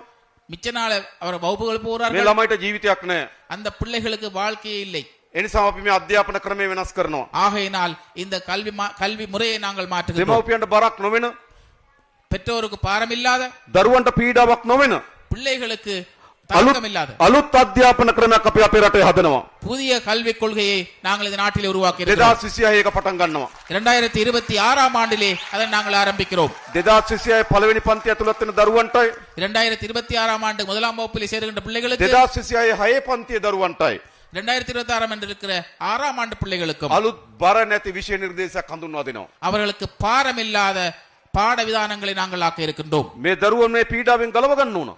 இந்த பிள்ளைகளை நாங்கள் இந்த அவர்களுடைய தாக்கத்திலிருந்து ඒ நாங்கள் නිසා රජයේ வெளியெடுக்க- ප්‍රධාන වගකීම இது அரசாங்கத்துக்கு ஒரு பிரதான பொறுப்பாக இருக்கிறது. අධ්‍යාපනය, கல்வி, සෞඛ්‍ය, சுகாதாரம், ප්‍රවාහනය போக்குவரத்து මේ තුන ඉතාමත් දියුණු රටක් බවට මේ රට පත් කරනවා ජාතික ජනබලවේගයේ ආණ්ඩුව. இவை மூன்றையும் நல்ல முறையிலே கட்டி எழுப்பியதாக இந்த இதற்கு- தேசிய மக்கள் சக்தியின் அரசாங்கம் நிச்சயமாக செய்யும். අපේ ගම්වල ප්‍රශ්න විසඳන්න ඕන. எங்களுடைய கிராமத்திலே இருக்கிற பிரச்சனைகள் මම தீர்க்க දන්නවා வேண்டும். මේ ප්‍රදේශ ගොඩක් ජනතාව කුෂ්කර්මාන්තයත් එක්ක යැපෙන්නේ. எனக்கு தெரியும் இந்த பிரதேசத்தில் இருக்கின்ற மக்கள் கூடுதலான விவசாயம் செய்ய ஈடுபடுகின்றவர்கள். සේනානායක සමුද්‍රයෙන් තමයි වතුර ගලාගෙන ඉන්නේ. சேரநாயக்க சமுத்திரத்திலிருந்து தான் உங்களுக்கு தண்ணீர் வருகின்றது. ඇලවේලි කැඩිලා, அவர்கள் வருகின்ற வாய்க்கால்கள் உடைந்திருக்கின்றது. ඇලිකට් කැඩිලා, அதே போன்று அணைக்கட்டுகள் உடைந்திருக்கின்றது. වගාවක් හරියට කරගන්න විදියක් නැහැ. விவசாயத்தை சரிய முறையில் செய்ய පෞද්ගලික முடியாது. විශාල ගම් වතුරක් ගැලුවා.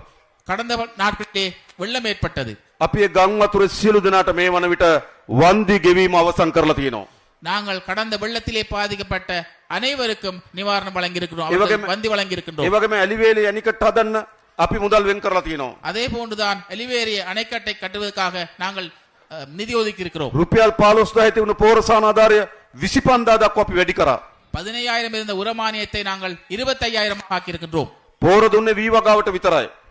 உரம் வழங்கியது நெல்லுக்கு மாத்திரம்தான். අපි මේ යල් කන්නේ ඉඳන් எதிர்வருகின்ற போகத்தின் மூலமாக කුඹුරේ එළවලු වගා කරනවා නම් ඒ සඳහාත් රුපියල් 15000ක පෝරසාන ආධාරයක් දෙන මේ යල් කන්නේ ඉඳන් அவர்கள் தங்களுடைய நிலங்களிலே அவர்கள் மரக்கறி செய்தாலும் கூட அவர்களுக்கு 15000 வழங்க இருக்கின்றோம். තමුන්වන්සලා වගා කරන්න. நீங்கள் உங்களது விவசாயங்களை මේ மேற்கொள்ளுங்கள். රටේ ආර්ථිකය හදන්න ඕන. எங்களது நாட்டிலே நாங்கள் பொருளாதாரத்தை கட்டியெழுப்ப வேண்டும். මේ කන්නේ වී මිල කොහොමද? இந்த போகத்திலே நெல் விலை எவ்வாறு இருந்தது? නල්ලම්. හරි. හොඳයි වී මිල. நெல் விலை நல்லதானே? අය පහළ වැටෙන්න දෙන්නේ නැහැ. மீண்டும் அந்த நெல் விலை இறங்குறது தாரல. වී මිල පහළ වැටෙන්න නෙමෙයි හාල් මිල ඉහළ යන්න දෙන්නෙත් නැහැ. அதே போன்று நெல்லின் விலை குறைவடையாது இருக்கும் போதோடு அரிசியின் விலை கூடாமல் இருப்பதையும் பார்த்துக் கொள்வோம். මේ ඔක්කොටම අපි සැලසුම් හදලා තින්නේ. இவை அனைத்துக்கும் நாங்கள் திட்டங்களை தீட்டி මේ இருக்கின்றோம். ගොවි ජනතාවත් බලා ගන්නවා. இந்த விவசாய மக்களை நாங்கள் பார்த்துக் හොඳ கொள்வோம். ජීවිතයක් අපි හදලා දෙනවා. அவர்களுக்கு நல்ல ஒரு வாழ்க்கையை ஏற்படுத்தி கொடுப்போம். ඒ වගේ මේ ගම්වල පාරවල්, அதே போன்றுதான் எங்களது கிராமங்களின் போக்கு, வீதிகள் போக்கு இருக்கின்றது. පාසල් රෝහල් වල ගොඩනැගිලි அதே போன்று பாடசாலை අවශ්‍ය வைத்தியசாலை පාසල් கட்டடங்கள், ඔක්කොම හදන්න ඕන. இதற்காக தேவைப்படுகின்ற வசதிகள் எல்லாம் செய்ய ඒවා வேண்டும். හදන්න පුළුවන්. இவைகள் அனைத்தையும் செய்யலாம். අපි සල්ලි ඉතුරු කරලා තියෙනවා. நாங்கள் இதற்காக பணங்களை மீதப்படுத்திருக்கிறோம். සල්ලි නාස්ති නොකර තියෙනවා. நாங்கள் பணத்தை வீண்விரயம் செய்யவில்லை. මන් තමුන්වන්සලා සතුටින් කියන්න කැමතියි. நான் உங்களுக்கு சந்தோஷமாக ஒரு விஷயத்தை சொல்லுகின்றேன். මේ 2025 වසර තමයි இது 2025ஆம் ஆண்டு தான். භාණ්ඩාගාරයට වැඩිම සල්ලි උපයන වසර. இந்த எங்களுடைய திரைசேரிக்கு மிக அதிகமாக பணம் சேருகின்ற வருடமாக இருக்க போகின்றது. විශාල සල්ලි ප්‍රමාණයක් භාණ්ඩාගාරයට එනවා. மிக அதிகமான பணம் திரைசேரிக்கு வரப்போகின்றது. අපිව නාස්ති කරන්නේ නැහැ. நாங்கள் அந்த பணத்தை வீண்விரயம் செய்ய අපිව மாட்டோம். හොරකම් කරන්නේ නැහැ. நாங்கள் களவெடுக்க மாட்டோம். අද ලංකාවේ පළවෙනි වතාවට ආණ්ඩුවක් හැදිලා තියෙනවා. இப்பொழுது இலங்கையிலே முதல் முறையாக ஒரு அரசாங்கம் உருவாகி இருக்கிறது. ජනාධිපතිවරය, ஜனாதிபதியானவர், කැබිනට් මණ්ඩලය, அதே போன்று அமைச்சரவை, පාර්ලිමේන්තුව பாராளுமன்றம், මේ කිසි කෙනෙක් இவர்கள் யாரும் මහජනයාගේ සතයක් හොරකම් කරන්නේ නැති, නාස්ති කරන්නේ නැති ආණ්ඩුවක්. பொதுமக்களுடைய ஒரு சதமேனும் களவெடுக்காத வீண்விரயம் செய்யாத அரசாங்கம். වෙන කාටවත් පුළුවන් ද මේ ආණ්ඩුවක් හදන්න? வேற யாருக்கு இப்படியான அரசாங்கத்தை உருவாக்க இயலுமா? ජාතික ජනබලවේගයේ පමණයි. தேசிய மக்கள் சக்திக்கு மாத்திரம்தான். අපි හදලා තියෙන මේ ආණ්ඩුවක්. நாங்கள் அவ்வாறு அரசாங்கத்தை உருவாக்கி இருக்கின்றோம். ඒ වගේම அதே போன்று හොරකම් කරපු අයටත් පාඩමක් උගන්වන ආණ්ඩුවක් මතක තියාගන්න මේක. களவெடுத்தாக்களுக்கும் பாடம் படிப்பிக்கிற அரசாங்கம் என்பதை ஞாபகம் வைத்துக் கொள்ளுங்கள். පරීක්ෂණ පටන් ගන්න තියෙන්නේ. இதற்கான விசாரணைகள் ஆரம்பிக்கப்பட்டிருக்கு. අනිවාර්යයෙන් මේ වැඩ ටික කරනවා. நிச்சயமாக இந்த வேலைகளை செய்வோம். කරන්න ඕනේ නැද්ද? செய்ய தேவையில்லையா? කරන්න ඕන. செய்யணும். ඒතර මොකද්ද දැන් අපිට ඕන? இதுக்கு நாங்கள் என்ன செய்யணும்? දැන් අපි ඊළඟ නොවැම්බර් මාසේ අලුත් අයවැයලයක ඉදිරිපත් කරනවා. இதன் பின்னர் நாங்கள் எதிர்வரும் நவம்பர் மாதம் புதிய வரவு செலவு திட்டத்தை சமர்ப்பிக்க இருக்கிறோம். ඒතර මේ සමන්තුරේ ප්‍රාදේශ සභාව அப்பொழுது இந்த சம்மாந்திர பிரதேச சபை ප්‍රාදේශ සභාවට ගොඩක් වැඩ තියෙනවා. பிரதேச சபைக்கு நிறைய வேலைகள் இருக்கும். පෙර පාසල් ටික නඩත්තු කරන්න, பாலர் பாடசாலைகளை அவர்கள் நடத்தி செல்ல வேண்டும். කැලි කසලා අයින් කරන්න, அதே போன்று குப்பைகளை அகற்ற வேண்டும். කාණු පද්ධතිය පිරිසුදු තියාගන්න, அதே போன்று கான்களை சுத்தமாக வைத்திருக்க வேண்டும். ගම්වල පාරවල් ටික හදන්න, கிராமத்திற்கு வீதிகளை கட்டியெழுப்ப செய்ய வேண்டும். ආදානාගාරය නඩත්තු කරලා තියාගන්න. அதே போன்று மையவாடிகளை சரியான முறையில் செய்ய මේ வேண்டும். ආදී ජනතාවගේ විශාල වැඩ කොටසක් ප්‍රාදේශ සභාවට තියෙනවා. இவ்வாறு மிக அதிகமான வேலைகள் பிரதேச சபைக்கு இருக்கின்றது. දේව ඒ සඳහා ප්‍රාදේශ සභාවට වරිපණම් බදු එකතු කරනවා. அதற்காக பிரதேச சபைக்கு வரிப்பணம் மூலமாக வருமானம் சேர்க்கின்றது. විවිධාකාරයේ බදු එකතු කරනවා. பல்வேறு வழிபட்ட வகையிலே அதுக்காக பணம் බදු சேர்க்கிறது. එකතු කරලා සමන්තුරේ ප්‍රාදේශ සභාවට සල්ලි එනවා. இவ்வாறு சேருகின்ற வரி சம்மாந்துறை பிரதேச சபைக்கு வருகின்றது. හැබැයි මොකද වෙන්නේ? ஆனால் என்ன நடக்கிறது? සමන්තුරේ ප්‍රාදේශ සභාවේ ගොඩක් වැඩ කරන්න තියෙනවා. சம்மாந்துறை பிரதேச சபையிலே ஏராளமான வேலைகள் செய்ய இருக்கின்றது. ඇවිල්ලා තියෙන සල්ලි ටික මදි. வந்திருக்கின்ற பணம் போதாது. දැන් මොකද කරන්න ඕන? இப்ப என்ன செய்யணும்? ප්‍රාදේශ සභාවේ සල්ලි වලින් කරන්න ඕන වැඩ ටික තෝරගන්නවා. பிரதேச சபையில் இருக்கின்ற பணத்தின் மூலமாக செய்கின்ற வேலைகளை தெரிந்தெடுத்துக் கொள்வது. මදි ඒවට குறைவாக வருவதற்காக ව්‍යාපෘති ටික හදලා அதற்கான திட்டங்களை வகுத்து දිස්ත්‍රික් සංවර්ධන කමිටුවෙන් අනුමත කරලා மாவட்ட அபிவிருத்தி குழு மூலமாக අපිට එවන්න ඕන මුදල් අමාත්‍යාංශයට. எங்களுக்கு அனுப்ப வேண்டும் நிதி அமைச்சுக்கு. මෙන්න සමන්තුරේ ප්‍රාදේශ සභාවේ ආදායම, இதுதான் சம்மாந்திர பிரதேச சபையின் வருமானம். මෙන්න මේ වැඩ ටික අපිට කරන්න පුළුවන්. இந்த வேலைகளை நாங்கள் செய்யலாம். මේ වැඩට සල්ලි මදි. இந்த வேலைகளுக்கு பணம் போதாது. ඒකට සල්ලි දෙන්න කියලා මහා ආණ්ඩුවෙන් ඉල්ලන්න පුළුවන්. அதற்காக பணம் தாருங்கள் என்று மத்திய அரசாங்கத்திடம் கேட்கலாம். අපි මොකද කරන්නේ? நாங்கள் என்ன செய்வோம்? යෝජනා දිහා බලනවා. அந்த அவர்களுடைய திட்டத்தை நாங்கள் பார்ப்போம். සමන්තුරේ ප්‍රාදේශ සභාවේ ඉන්න කවුද කියලා බලනවා. சம்மாந்திர பிரதேச சபையில யார் இருக்கிறார் என்று பார்ப்போம். ජාතික ජනබලවේගයේ කට්ටිය ඉන්නවනම් தேசிய மக்கள் சக்தியின் ஆட்கள் இருந்தால் ඇස් පියාගෙන අනුමත කරනවා. கண்ணை மூடிக்கொண்டு நாங்கள் அனுமதி வழங்குவோம். ඇයි? ஏன் ඇයි?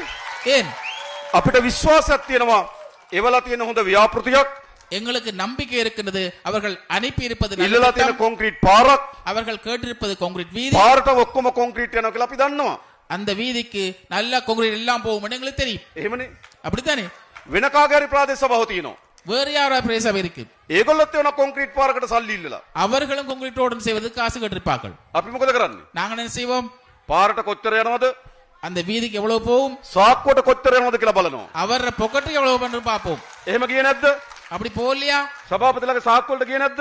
தலைவர்கள் பொக்கெட்டுக்கு போகலையா? මහා ආණ්ඩුව හොරකම් කරන්නේ නැතුව, மத்திய அரசாங்கம் களவெடுக்காமல், නාස්ති කරන්නේ නැතුව, வீண்விரயம் செய்யாமல், සල්ලි එකතු කරලා பணத்தை சேகரித்து සමන්තුරේ ප්‍රාදේශ සභාවට වෙන හොරකම් කරන්න. சம்மாந்திர பிரதேச சபைக்கு களவெடுங்கள் என்று அனுப்புறது. එවන්න ඕනද? அப்படி எவன் அனுப்பணும். போனது? அப்படி அனுப்பணுமா? එවන්නේ. அப்படி அனுப்புறல. එවන්නේ. அனுப்புறல. ඇයි අපි ඉතුරු කරන සල්ලි? ஏனென்றால் நாங்கள் மிச்சம் பிடிக்கின்ற சல்லி, අසීරුවෙන් උපය ගන්න සල්ලි நாங்கள் அதனை உருவாக்க சேர்த்துக் கொள்ளுகின்ற பணமாக இருக்கிறது. හොරකම් කරන්න මෙහෙට එවනවා. களவெடுக்கிறது இங்கே அனுப்புற. අං ඇවිල්ලාද බලන්න ඕනේ මේ වන්ද. கொம்பு வந்தீங்கன்னு பார்க்கணும். එවන්නේ. அப்படி அனுப்புறல. එහෙනම් මොකද වෙන්න ඕනකම තියෙන්නේ? ஆகையினால் என்ன நடக்க வேண்டும்? මධ්‍යම ආණ්ඩුවේ විශ්වාසය තියෙනවනේ මේ සභාව ගැන. மத்திய அரசாங்கத்துக்கு இந்த சபையில் நம்பிக்கை இருக்க வேண்டும். හොඳ කට්ටියක් ඉන්නේ. நல்ல ஆட்கள் இருக்கிறார்கள். හොරකම් කරන්නේ නැති කට්ටියක් ඉන්නේ. களவெடுக்காத ஆட்கள் இருக்கிறார்கள். නාස්ති කරන්නේ නැති කට්ටියක් ඉන්නේ. வீண்விரயம் செய்யாத ஆட்கள் இருக்கிறார்கள். ඇස් පියාගෙන සල්ලි ටික එවන්නම්. கண்ணை மூடிக்கொண்டு பணத்தை එහෙනම් அனுப்பலாம். මොකද කරන්න ඕන? ஆகையினால் என்ன செய்ய வேண்டும்? මේ ප්‍රාදේශ සභාව මේ නගර සභාව இந்த பிரதேச சபையை, நகர சபையை බාර දෙන්න ඕන ජාතික ජනබලවේගයට. பாரம் கொடுக்க வேண்டும் தேசிய மக்கள் சக்தியிடம். නැත්තම් මොකද වෙන්නේ? இல்லாட்டி என்ன நடக்கும்? ආණ්ඩුව හොරකම් කරන්නේ, அரசாங்கம் களவெடுக்காது, ප්‍රාදේශ සභාව හොරකම් කරනවා. பிரதேச சபையில களவெடுப்பாங்க. ආණ්ඩුව නාස්ති කරන්නේ නේ, அரசாங்கமா வீண்விரயம் செய்யாது, ප්‍රාදේශ සභාව නාස්ති කරනවා. பிரதேச சபையில வீண்விரயம் செய்வார்கள். ආණ්ඩුව වැඩ කරන්න හදනවා, அரசாங்கமான வேலை செய்து பார்க்கும், ප්‍රාදේශ සභාව කකුලෙන් අදින්න හදනවා. பிரதேச சபையானது காலை பிடிச்சு கொண்டு இழுப்பாங்க. හරියන්නේ නැහනේ. இப்படி சரி வராதானே? එහෙනම් මොකද කරන්න ඕන? ஆகையினால் என்ன செய்யணும்? මහා ඡන්දෙදී பொது தேர்தலிலே මේ සමන්තුරේ ආසනය இந்த சம்மாந்திர தேர்தல் தொகுதியிலே අපි ජයග්‍රහණ කරා වගේ எங்களை வெற்றி பெற்று நீங்கள் வைத்தது වැඩි போன்று ප්‍රමාණයකින් அதிகமான அளவிலே මේ සමන්තුරේ ප්‍රාදේශ සභාව சம்மாந்திர பிரதேச சபையை ජාතික ජනබලවේගයට බාර දෙන්න தேசிய மக்கள் சக்திக்கு අපි பாரம்பரியங்கள் ඔක්කොම එකතු වෙලා நாங்கள் அனைவரும் ஒன்று சேர்ந்து රටයි நாட்டையும் ගමයි ஊரையும் ඔක්කොම හදන්න මැදිහත් වෙමු. எல்லாவற்றையும் ඒ වෙනුවෙන් සියලු දෙනා එකතු වෙමු. அதற்காக ஒன்று சேர்வோம். ඒ වෙනුවෙන් සියලු දෙනා මැදිහත් වෙමු. அதற்காக அனைவரும் நாங்கள் ඒ වෙනුවෙන් சேர்வோம். අපි තා දක්ෂ කණ්ඩායමක් ඉදිරිපත් කළා තියෙන්නේ. அதற்காக நாங்கள் திறமையான குழுக்களை කවදාවත් கொடுக்கிறோம். දූෂණයක් පිළිබඳ චෝදනාවක් නැති. அவர்களுக்கு எந்த ஒரு நாளிலும் ஒரு අපේ සහෝදරියන් ஊழல் சம்பந்த අපේ குற்றச்சாட்டு இல்லை. සහෝදරවරුන් எங்கள் சகோதரிகள் මුස්ලිම් சகோதரர்கள் සහෝදරියන් முஸ்லிம் சகோதரிகள் අපේ දෙමළ සහෝදරියන් தமிழ் சகோதரிகள் මේ ඔක්කොම අපි එකතු වෙලා ඉන්නවද? எல்லோரும் ஒன்று சேர்ந்திருக்கிறார்கள். මෙහෙම වේදිකාවක් තිබද මේ රටේ කවදාවත්? இதற்கு முன்ன இப்படி ஒரு மேடை ஒன்று இருந்ததா? මේවා තමයි ජාතික සමගිය වේදිකාව. இதுதான் தேசிய ஒற்றுமையின் மேடையாக අපි இருக்கிறது. ඔක්කොම එකතු වෙලා ඉන්න බව පෙන්වන වේදිකාව. நாங்கள் அனைவரும் ஒன்று මේක சேர்ந்திருக்கிறோம். තමයි රටේ ජයග්‍රහණ වේදිකාව. இதுதான் நாட்டின் வெற்றியாக ඒ இருக்கிறது. වෙනුවෙන් අපි ඔක්කොම එකතු වෙමු. அதற்காக நாங்கள் அனைவரும் ஒன்று ඒ சேர்வோம். වෙනුවෙන් අපි ඔක්කොම පෙරට යමු කියලා ආරාධනා කරමින් இதற்கு நாங்கள் මම නතර වෙනවා. බොහොම ස්තුතියි. ජය වේවා. நன்றி. அஸ்ஸலாமு அலைக்கும். வணக்கம். இதுவரை இந்த மாபெரும் பிரச்சார மேடையிலே எங்களுக்காக உரை நிகழ்த்திய எங்கள் அன்பு ஜனாதிபதி தேசிய மக்கள் சக்திகளுடைய தேசிய தலைவர் எங்கள் அன்புக்குரிய அனுரகுமார திசாநாயக்க அவர்களுக்கு நன்றிகளையும் வாழ்த்துக்களையும் இந்த வேளையிலே கூறிக்கொண்டு விடைபெறுகின்றோம்.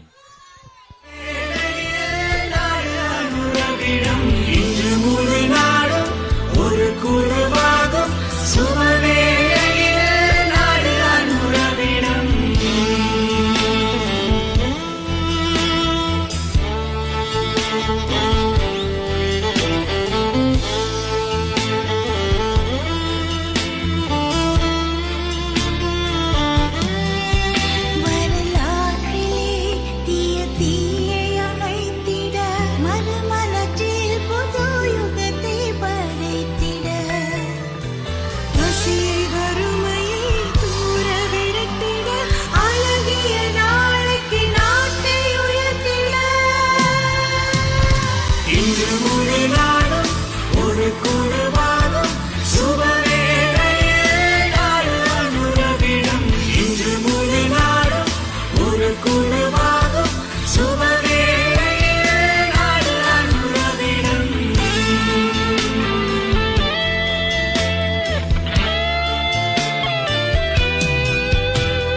மனித உணர்வினை கருத்தினில் எடுத்து இருள் அரக்கனை அழித்தே சுதந்திர போரை விரும்பிடும் மக்களுடன் சேர்ந்து வருகிறார் அனுர இன்று முழு நாடும் ஒரு குழுவாகும் சுபவேளையில் நாடு அனுரவிடம் இன்று முழு நாடும் ஒரு குழுவாகும் சுபவேளையில் நாடு அனுரவிடம்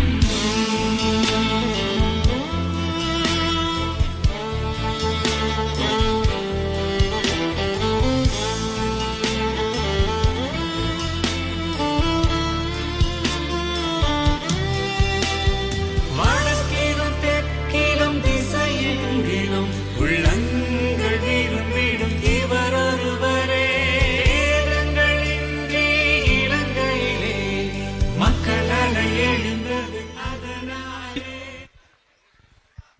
சுபீட்சமான வளமான எதிர்காலத்திற்கு தேசிய மக்கள் சக்தியே என்றும் இந்த மக்களுக்காக உறுதுணை